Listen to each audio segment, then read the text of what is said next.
Hello everyone and welcome to Trash Talk Podcast. What's up? My name is, I guess JJ, and his name is Alex. His name is JJ, and yeah, I'm Alex. JJ, how you doing? Why are you asking me this? I'm doing fine. I genuinely want to know. No, you don't. You're a good friend. I want to know how you're doing. Anyways, so the first topic we're going to talk about today is something that both of us actually do like quite a bit, and it's gambling. Yeah, I do like gambling. And we also do have some experience on that, the both of us. Yeah, so for reference, we both played quite a bit of poker and a bit of blackjack. Back in the high school days. Yeah, usually with friends for like Or enemies. for no, or at least not a lot of money. We play friends for no money, and we play enemies for money, because we were pretty good. Yeah, but we never really had any like huge cash games. We've never been to a casino, so just for reference. That's because we're barely 18. Yeah, of course, but still, just for reference. Of course, yeah, right.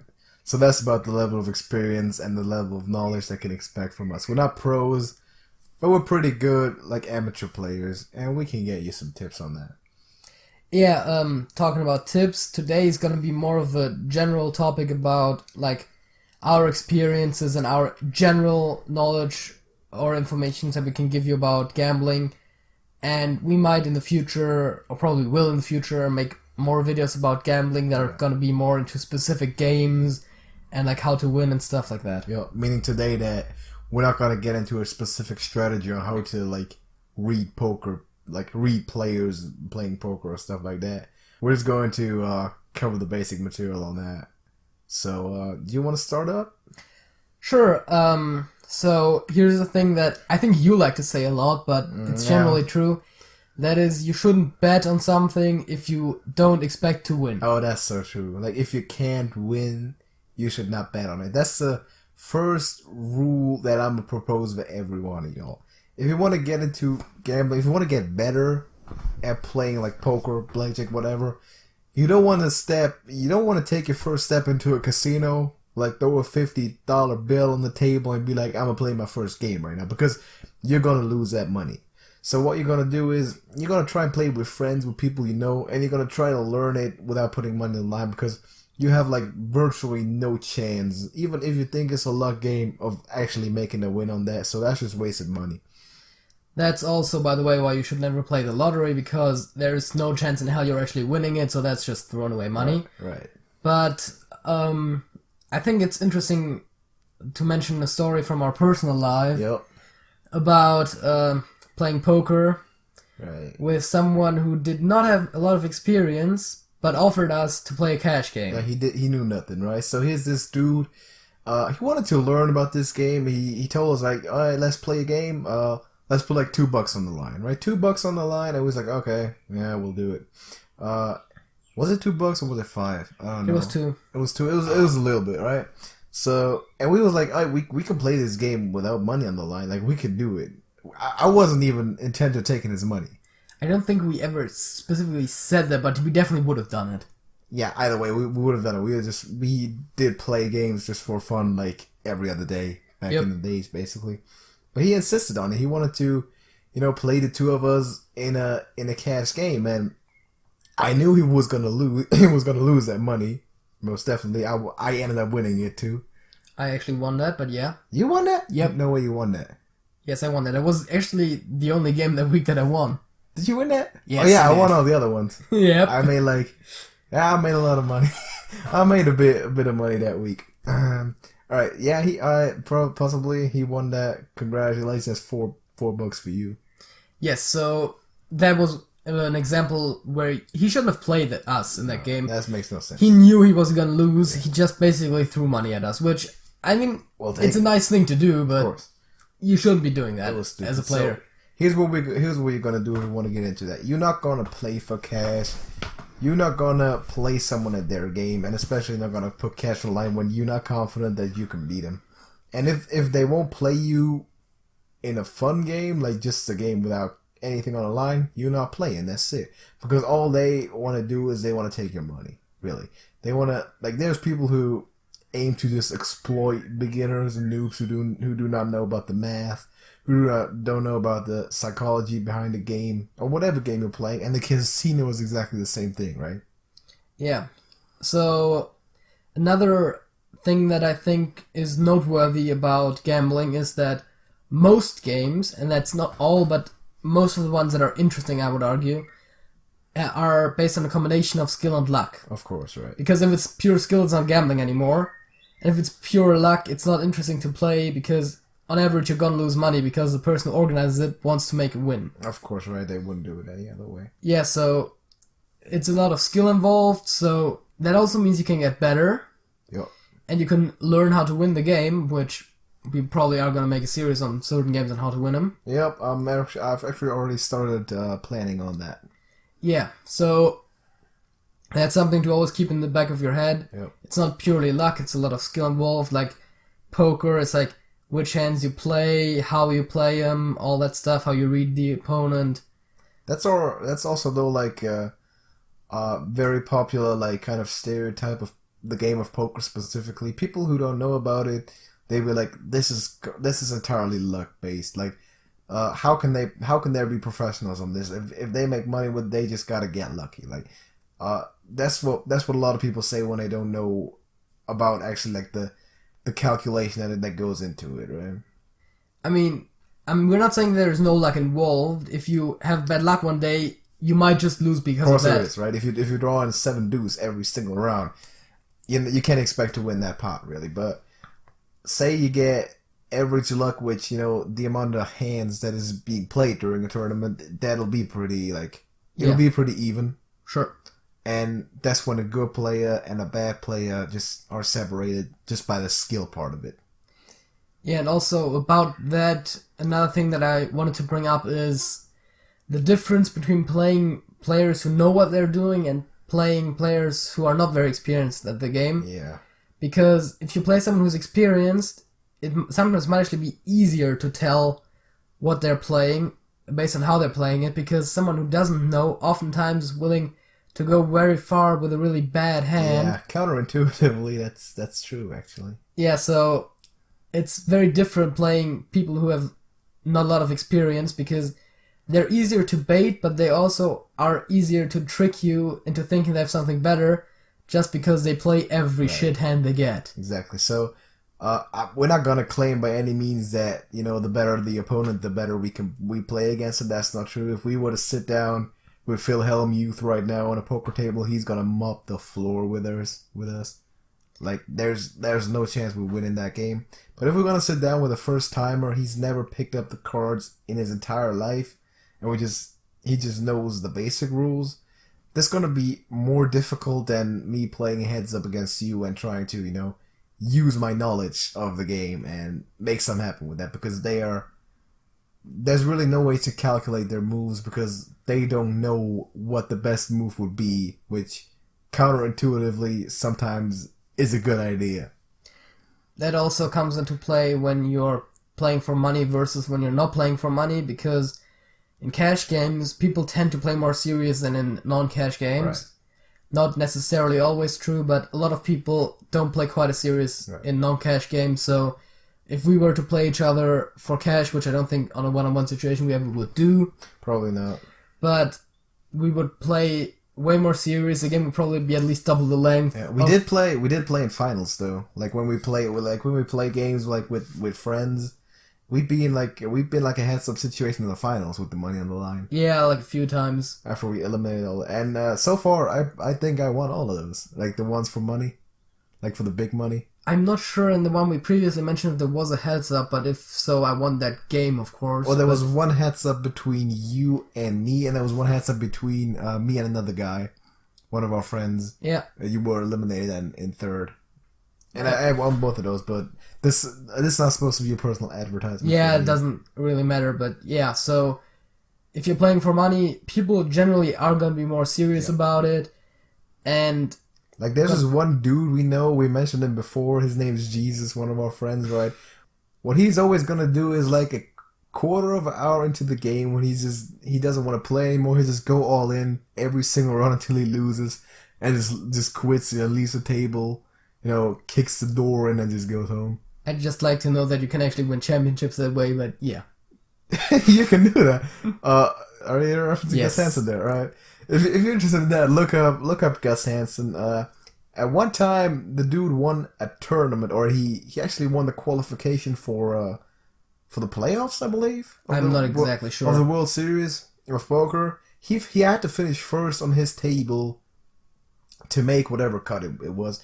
And he played like 10 or 15 rounds in a row without looking at his cards. He just played blindly, went all in, bet whatever he wanted to, and he actually won that table in the end. Because, people didn't know how to calculate it. People didn't know what to do. So I'm not recommending you do that by any means, because in the long run, it's going to bite you. And he'll lose that game more often than he's going to win it. But it's definitely interesting. But yeah, he's already saying that. Like JJ already said that. When you're playing cash games, be prepared for a longer run, especially in poker. Like we're talking really poker heavy. Yeah, of course, because that's where our experience lies, right, mostly. That's what most people were playing. We never played we did play games like blackjack. Not that much though. Not much, and not for that much money either. Did we ever play it for money? I don't think so.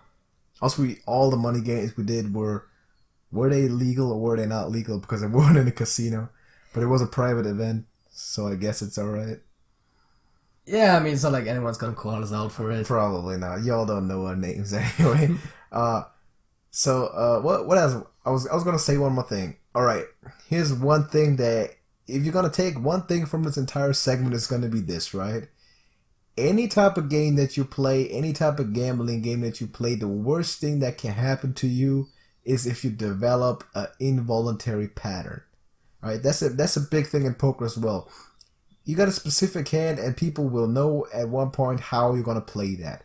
By the way you play your hand, people will be able to read what it is, and you need to avoid that at all costs. Even by just playing unconventionally, playing against your gut instinct at some point, just to prevent falling into that pattern where people are gonna be able to read you like a book. Yeah, habits are an easy tell if you always repeat them. So don't develop any of them in the first place. That will be good. So yeah, don't be predictable, but also don't be ridiculous with the way you play. Like, don't have like a 3 and a 5 on your hand and re-raise the blind every single time. That makes no sense, right? Of course, you still have to play reasonably, but also not predictably. So I believe that's it for this topic, right? Yeah, sure. I mean, I got nothing more to add to that. We will get in more depth into that, like, eventually. There's no way around that. Yeah, but for this podcast, it's everything for that topic, so... Yeah, sure. It was just supposed to be, like, the basic scenario. Yeah. Also, maybe this, we were talking about this psychological already. You can learn a lot about this. So, the most skill, like, that we mentioned, like... The biggest difference that you can achieve for yourself to be better than others is the psychological stuff.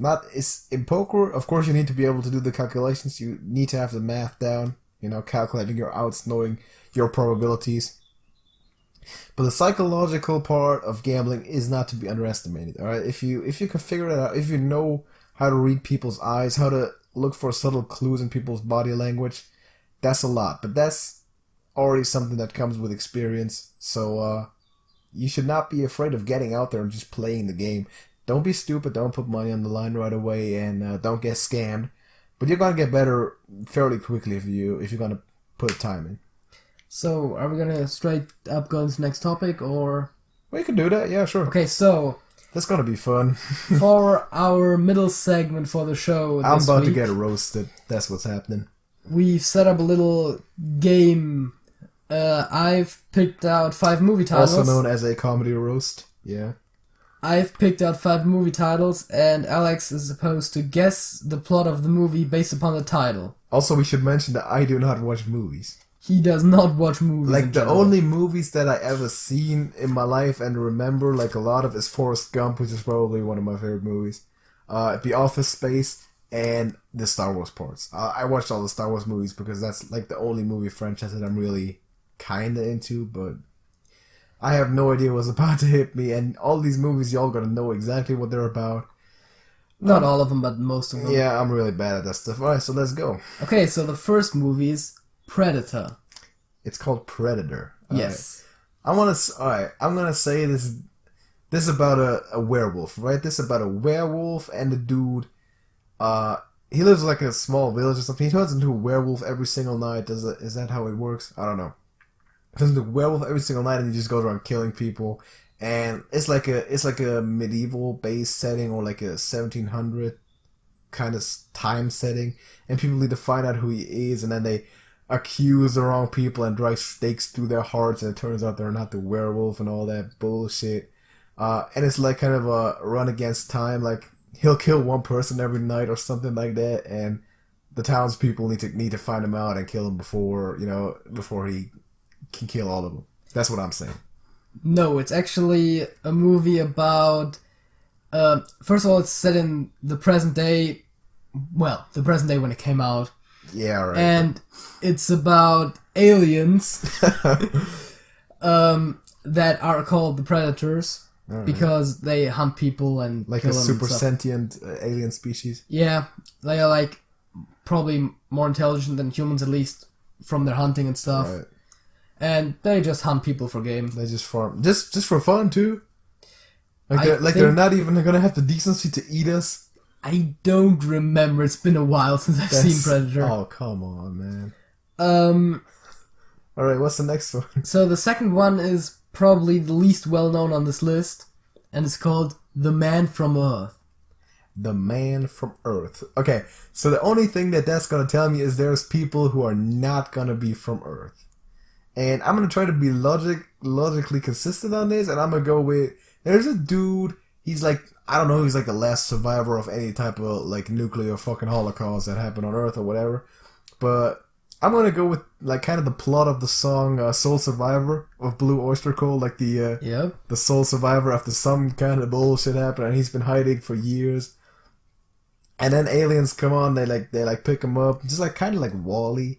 They pick him up and he's going to another planet, like learning the culture and probably getting infected with all kinds of space diseases and like struggling with the everyday life of a legal alien in New York. You made two song references. I wanted to put in another song there, right? Yeah, no, but that's actually, that's one of the reasons why I picked this movie. Right. Because the title is very misleading in that regard. I was supposed, yeah. It has nothing to do with aliens. Come on! It's about a man who confesses to his colleagues, he's a professor I should say, he confesses to his colleagues that he's actually a caveman who somehow doesn't age and has survived to the modern day, and he just tells about his life. Damn, right? He's also Jesus. He's also Jesus? Yep. Alright, like the dude Jesus that we know?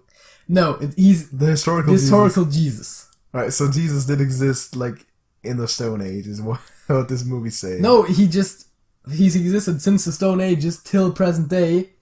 He just hasn't aged. He's been, like, in his 30s for the whole time. That's pretty cool. And he's taken on different identities, and Jesus is basically based upon him. That is pretty awesome, alright? I would have never guessed that, but alright. The third movie is called The Host. The Host. Alright, first thing that comes to mind, game show. But it's not gonna be about a game show, that would be too easy. I'm gonna go with a different type of host. I'm gonna go with like the whole parasite thing. I'm gonna go aliens again, actually, because I know you like science fiction stuff and you might get me into another alien movie. I'm gonna say alien bacteria from fucking whatever type of galaxy or constellation. They come to Earth on like a meteorite, which is a legitimate problem that might actually that's possible in the real world. So that's what happens. People get infected, and there's like this stereotypical group of scientists somewhere in the middle of nowhere, and it's their their job to save the world and cure everyone from that disease. And I do notice as I'm saying that I have seen a similar movie. We watched that movie in English class in high school, like a couple of weeks before graduation, I believe. Which was kind of similar, but it was called Souls, I think. I think it was. And it's kind of similar. It's when aliens, like, they take over the people, like, intentionally and control their bodies and all. But that's the way I'm gonna go. Like, alien disease, scientific research needs to stop them. Couple of dudes. There's a offhand love story in there and that type of shit. So, the little silver aliens that inhabit human bodies, or generally alien bodies as well, that take over the entire planet, drive around in weird silver reflective cars. That movie's actually called The Host. Is it? Yep. Is it? Yep. Oh, I thought it was called Souls. Nope. It's called The Host. I literally looked it up. So that's the movie. So that's the movie. Yes, that is the movie. It's like, that's the movie. So it turns out he has actually seen The Host. That's pretty interesting. Not knowingly though, but that's interesting though, because I got it correctly. I guessed it right. Also, worth noting, the book was better than the movie, as usually is the case, and it was written by the same woman who also wrote Twilight. Just for your information. Whom I still have no idea who that is. But Stephanie Meyer. Alright, but that's interesting though, because like I did do my description, like my interpretation of the topic, like a bit leaning on that. Like, because I described it, like, looking back on it, I described it pretty accurately, because It's not a disease and it's not bacteria, but yeah. Yeah, but, like, I was getting to that movie, right? It's not called Souls?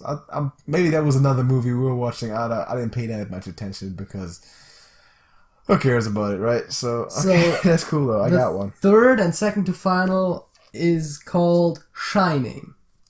Is Shining or The Shining? I believe it's just called Shining, but I'm not entirely sure. I've heard of it. I've definitely heard of it. I know it's a Stephen King thing. Yes, it is. I have heard of it, but I can't tell you the plot. So I know it's probably not going to be anything of that type. But how do I interpret just Shining?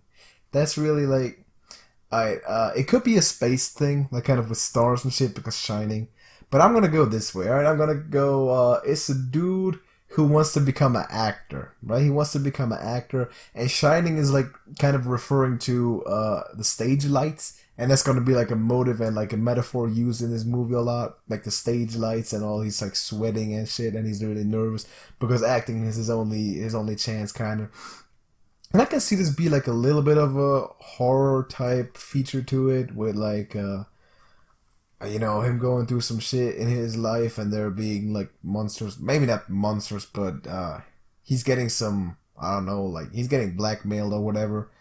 He's got some crazy fans and stuff. He's being stalked and shit like that, and we're basically just being guided through his journey, getting into that type of career and the problems that he struggles with. And it is gonna end in a happy ending too. He's gonna get his job, and it's gonna end well. So that's what I'm saying. What is it? So it does actually have to do with horror. Alright. But that's about it. So it's about a family who is supposed to take care of the Overlook Hotel, is what it's called, Alright. during the winter. And basically the story is that the husband slowly goes mad and tries to kill his family. Alright. It's been a few months since I've seen it. I believe the family actually survives, but he ends up in the hedge maze in the front of the hotel, frozen to death. So he does not get a happy ending. And it does not have anything to do with acting. Is it not a happy ending? Well, I mean, it kind of is, but like not the serial killer, like the killer, the mad killer dude loses. That's a happy ending, technically. I guess so. I mean, all right, I was way off on that, but that's what the segment's about, right? Me making a fool of myself. Also, talking about Stephen King, the last movie is called It. Yeah, I've heard of that.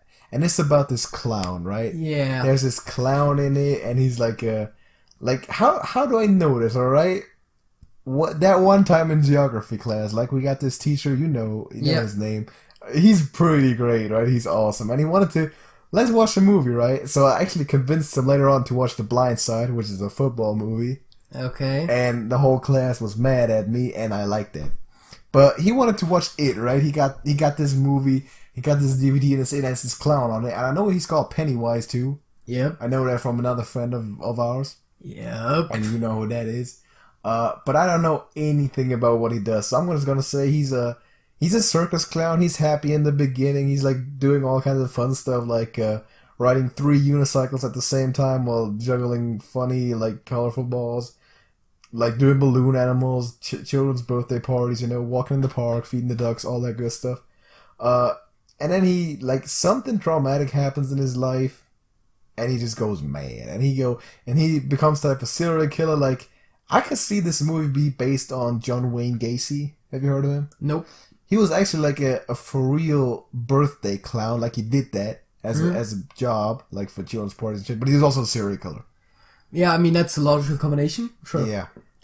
Clowns are demonic creatures from hell. Yeah, so it is actually about a clown killer. Yeah, that's not what a person who kills clowns, but a clown that kills people. Yeah, that's what I knew though. So, technically, Pennywise is a shape-shifting creature that just chose the clown form because it can use that to lure in children. That's pretty good. So it lures children down into the sewers and then kills them. That's natural selection again, though. Like children who will be lured into like the sewers by a evil clown, they wouldn't like grow up to be old and have kids by themselves. That's natural selection there for you. Yeah. Okay.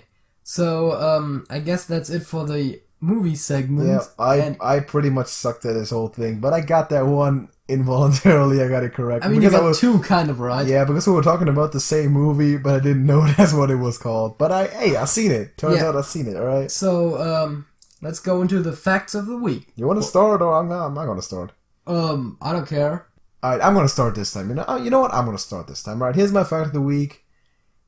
Over the last couple of months in 2017, basically, the company known as McDonald's has made more profit than the company known as Trashcan TV. And that is sick. We can't have that happen again. And that's only because, everything that McDonald's produces is only slightly less cancer-causing than what we produce. So there's no difference in being treated like that. We won't have it happen that way anymore. We're not gonna let that sit. And we're gonna do something about that. That's my fact of the week for you. Okay, so my fact of the week is that in a game that we might have already shown on the channel, I don't know in which order we upload. Let it be Cookie Clicker, please. Yes, it's about Cookie Clicker. I love it. And in Cookie Clicker, when you get a frenzy and then you ascend your world, when you get back into the world, the frenzy is still running. And you told me at the top of the broadcast, like you told me off the air, that you wasn't sure if I knew that. The fact that you were going to present. And I do know that. I have read about that because I guess that was like a guide that I read one time, which pointed that out for like a achievement, like the never click stuff or giving you a Kickstarter or whatever. Oh yeah. No, I just found that out because it was mentioned somewhere, definitely. I tried going for the 100 Ascensions. And so I just, whenever I get like +1 heavenly chip, I just ascend. Right. And I just happened to have a frenzy running when I was ascending, and I just found that out by accident. Did you get the 300 prisms? No, I did not yet. Man, you ascended without... Like, he was at 288, whatever, for prisms. It takes like days to get a single prism. Yeah, but come on. And I would have like almost double the prestige, and I could get the Essence of Redoubled Luck. Alright. So... Okay, fair enough. We're not going to get into that too much. There's enough videos on that coming up for us. Alright, so this is the next topic, right, that I kind of started into that way. Because there's a television show. I don't watch many of them. But when I watch them, it's most likely to be either Family Guy or Rick and Morty. And the dude who got me actually into watching Rick and Morty is conveniently sitting next to me right now. And his name is JJ. JJ, how you doing? You literally already asked me that at the beginning of the podcast. Yeah, but that was like... It hasn't changed. It was a quarter of an hour ago. Like, by now you could have crippling stomach pains and I wouldn't know. No, I'm still fine. He's still fine. And he got me into watching Rick and Morty. And more often than just occasionally, discussions break out between the two of us about characters that we like, characters that we dislike, what we like about them. Is basically every character an asshole, because there's a case to be made for that in every type of show. Yep. And that's what we're going to go over today. So we mapped out some of the characters that are most important to kind of the series. If you watched it, that's going to be interesting because, you're going to go down memory lane hardcore. If you're not, if you didn't, first of all, do it. Who the fuck doesn't? Like, I didn't, like a couple of months ago. But now I did. So I've seen the light, and I recommend y'all to do that too. So, let's go into it. I mean, logically, the first couple of characters we need to talk about are Rick and Morty themselves, right? Yeah, I mean, it's kind of the title of the show, isn't it? Exactly. So, I've been a huge defendant of the thesis that Rick is the best character in this show. I would be tempted to agree. I mean, it's easy for us to associate with him, I guess. He is great. He's an alcoholic and I still like him, man. Yeah, but, I mean... He is hugely intelligent, he's really into science. He's funny as fuck. And he's not a people person. That's true, right? He's like, whenever Jerry's crying or something, he's like, dude, don't do that while I'm having breakfast or something like that. So, he's basically kind of like us, but extreme. Yeah, he's like the extreme version of us, basically. He's more intelligent than we are, like, with all the self-hype he is. Is he more antisocial than we are? I don't know. I don't think so, but he's still antisocial. He's antisocial, but he's he's an asshole. Yup, which some people, might assert that onto us as well. To which I reply with the simple rule of logic: that which can be asserted without evidence can also be dismissed without evidence. Go fuck yourself. That's true, by the way. Yeah. Yep. So, Rick is one of the best characters. I don't think we have to really say too much about that. He's awesome, man. I love him. Right? How about Morty though? Like that's been more of a difficult one. I mean, interestingly enough, Morty is supposed to be the point of view character. Yep. And I feel like for us it might not be that necessary. No, it does. That psychology doesn't work on us. Because the thing that Morty's supposed to do is he's an idiot. Right. Like, the stupidest viewer should be able to get all the information he needs by the questions that Morty asks. That's right. He's supposed to be like the dude that people can identify with. But if Morty asks what's Schrodinger's cat, right, we know. Exactly. Rick knows. Morty's an idiot. Schrodinger's cat, though. That's a topic we need to get into one time. I mean, there was that one time when they, like, destroyed reality and there were Schrodinger's cats floating around outside. That was pretty funny. That's interesting. Schrodinger's cat is an interesting experiment. Yes, it is. We might have to talk about that one time. Like the whole, chance stuff. Yes. I mean, it's quantum physics at the end of the day. Yeah, of course. So yeah, Morty is an idiot, and he has his reason to be in the show. He's also a pretty big asshole. Yeah. He is an asshole sometimes. Like, he'll... Like, what did he do? Like rephrase it a little bit. He drugged a teenage girl in order to like him, which is, I mean, you can interpret that all kinds of ways you want to. Yeah, not any way nice though. Not really, right? He stole stuff from Rick and just used it by himself without permission and having no idea what he's doing. You're still talking about Rick Potion number 9, don't you? Like, for example, but there's more than one occasion where he just takes his portal gun. Yeah. And just gets the fuck out of wherever he is. Also, talking about Rick Potion number 9, he literally destroyed an entire world. Yup. Sure. That's like one of those things, right? And he's an idiot too. Like the time where they got caught on this medieval type of planet where they're purging every night. Yep. And he's going back to save that one fox woman, and he gets his ship stolen because he's an idiot. Man, I want to like Morty, but I mean, he does serve his role in this show. Sure, he does. He's not the brightest guy though, and I mean, that's kind of the point, right? His idiocy is supposed to mask the intelligent brain waves of Rick. Yeah, that's the intro explanation. That's obviously true, right? But I was kind of satisfied when I learned about that. The fact that there's like a super huge amount of Mortys existing, and they're just basically interchangeable like property for all the Ricks out there. And he gets like this coupon for a free Morty once the old one breaks or whatever. Yep, that was pretty good. Maybe get into the family of the guys, huh? Yeah. So Beth, Jerry, and Summer. Yeah. So we've got Beth and Jerry, which, I mean, it's a wonder that their marriage worked out till the end of season 2. Yeah, that's true. It's like, how did that happen? But we do know the backstory, though. We're giving it all the time. Yeah. So yeah, Beth is a character that you can somewhat associate with because she's basically the real person in this crazy world. Yeah, most of the time, yeah. If one of us was actually dropped in that world, we would, for the most part, be in that Beth situation where we would be totally overwhelmed with all that weird shit that's happening. I'd like to be in Rick's position. Yes, of course. Yeah, but Beth is like the most relatable out of the characters, probably. The most.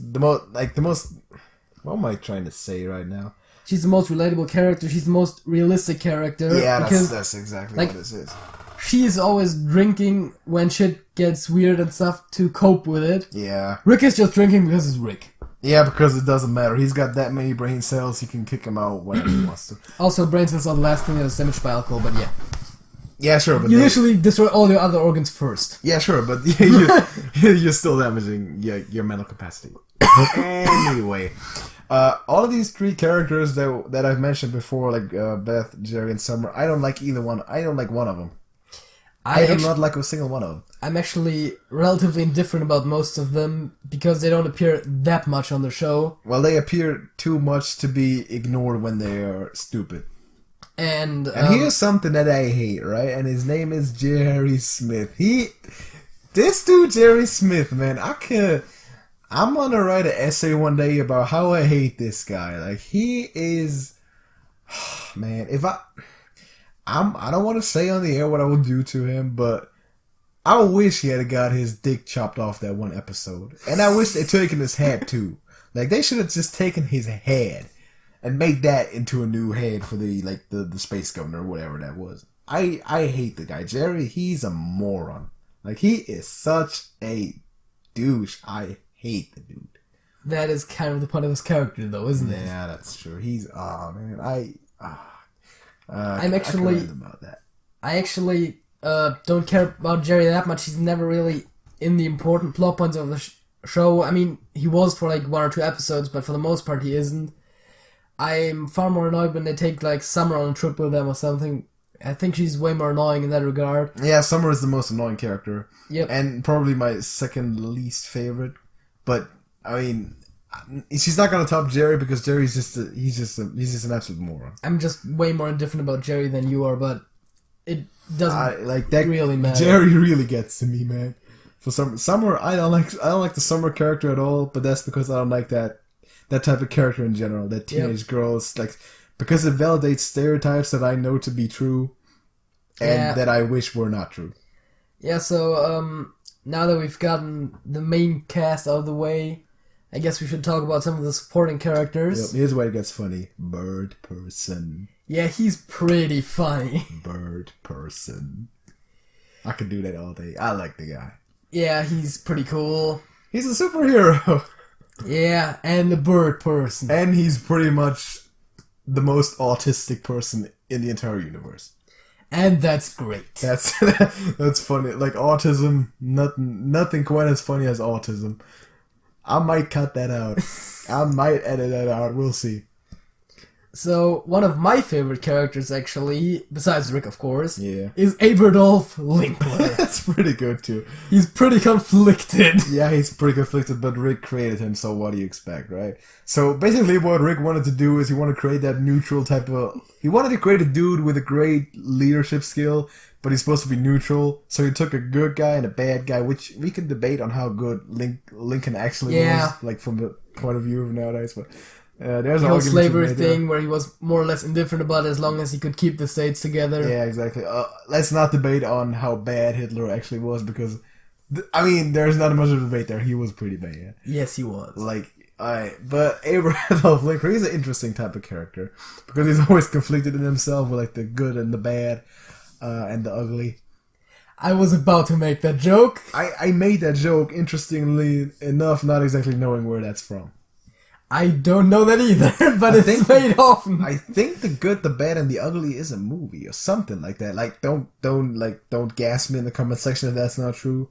You wrote down the Meeseeks, though. Yes, I wrote down the Meeseeks. The Meeseeks are not necessarily a character, but they're an interesting group of characters. Mm-hmm. Created by Rick, of course. And they kind of illustrate nihilism, because nihilism is the idea that your life does not have any particular purpose, brought up by Friedrich Nietzsche. Yep. And the Meeseeks... German philosopher. Yep. Also watch the rap battle. Nietschche. Let's go. And the Meeseeks pretty much illustrate the exact opposite. They only exist for one purpose. For one specific purpose, and when that task is complete, they disappear. Right. They're like a genie that'll grant you one wish. And the point is that in the episode where they appear, Meeseeks and Destroy, they get really frustrated. Because Jerry's farming the fuck out of them. When they can't actually achieve their goal. And it's great. It's pretty awesome. Should we spoil it? Should we talk about what it is? It's kind of inevitable, right? Here's what we're gonna do, right? If you don't want to listen to we've already spoiled a lot of shit today. Yeah, too. But we're just gonna put a spoiler warning like in the description where people won't see it. Yeah, we can do it. Alright, we're gonna put a spoiler warning there. So basically what they do is like they'll show them like be able to do anything, or they'll get anything done, any task, one of them they'll get it done. But then Jerry gets his hand on this box, right? And that's why I don't like Jerry very much. So he asks him to help him improve his golf game, right?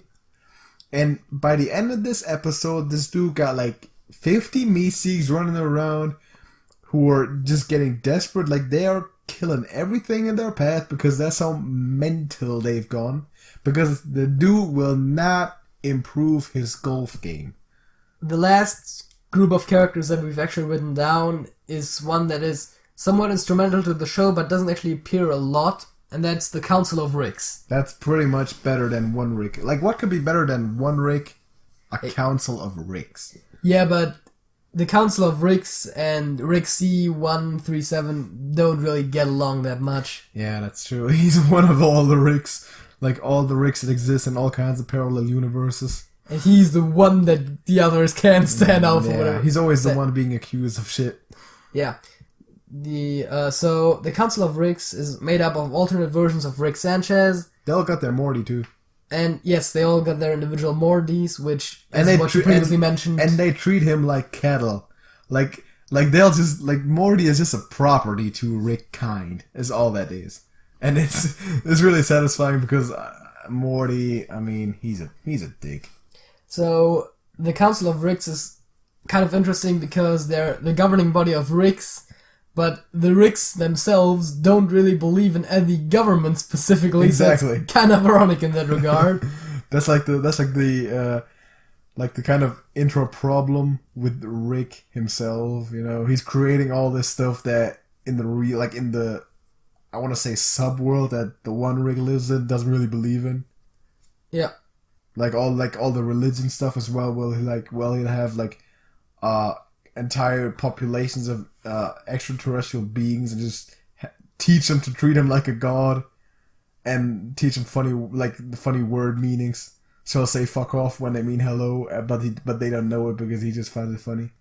Yeah, also talking about religion, we probably can mention that the devil was in the show, and Rick almost drove him to suicide. I'm pretty sure his name is Jerry Smith. No, I meant the actual, like, the devil who sold, cursed items. Yeah, like that. Oh yeah, like that second level type of, like the not so bad when compared to Jerry Smith type of devil. Yes, exactly. All right, yeah. and Rick almost drove him to suicide by decursing his cursed items. So he was selling cursed items, right? People will buy it for or did he give it out for free? He gave them out for free because they're cursed. He gave them out for free, and it'll do a miracle for you, but it'll also cost you a curse. Like, for example, do you know one specific example? Or am I supposed to make one up? You could buy a coffee mug and it'll never run out of coffee.